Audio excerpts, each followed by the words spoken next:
हजारों साल पहले एक ऐसा शहर था जो सोने से भी ज्यादा कीमती था।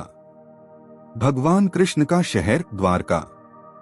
लेकिन फिर एक दिन पूरा शहर समुंदर की गहराइयों में डूब गया।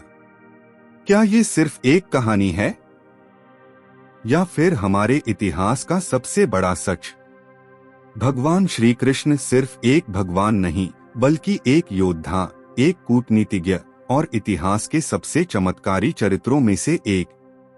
कृष्ण ने जब मथुरा को छोड़ा तो उन्होंने पश्चिम की ओर रुख किया।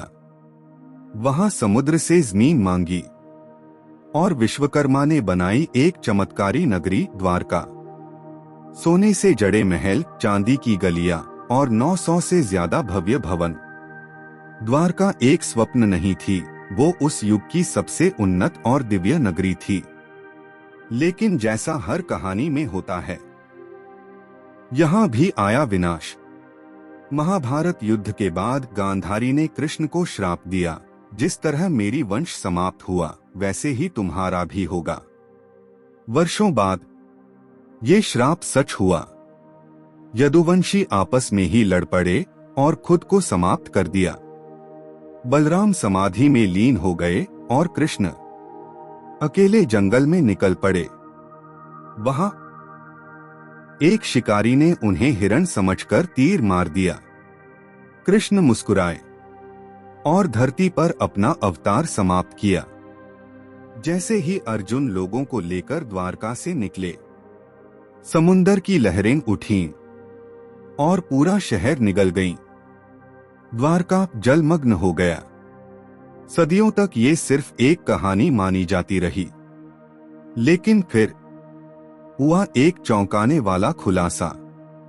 1960 के दशक में भारतीय वायुसेना के पायलटों ने समुंदर में कुछ अजीब देखा, पानी के नीचे शहर जैसे ढांचे। 1983 में मशहूर पुरातत्वविद डॉक्टर SR राव ने समुंदर के नीचे खुदाई शुरू करवाई और फिर जो मिला उसने सबको हिला दिया। समुद्र के नीचे पत्थर की दीवारें, खंभे, बर्तन, जल निकासी तंत्र और वो सब कुछ जो एक बसे हुए शहर में होता है। ये अवशेष बिल्कुल वैसे ही हैं जैसे महाभारत और भागवत पुराण में वर्णित हैं। एक शहर जो 560 मीटर लंबी दीवारों से घिरा था। कुछ चीजों की कार्बन डेटिंग हुई, नतीजे चौंकाने वाले थे।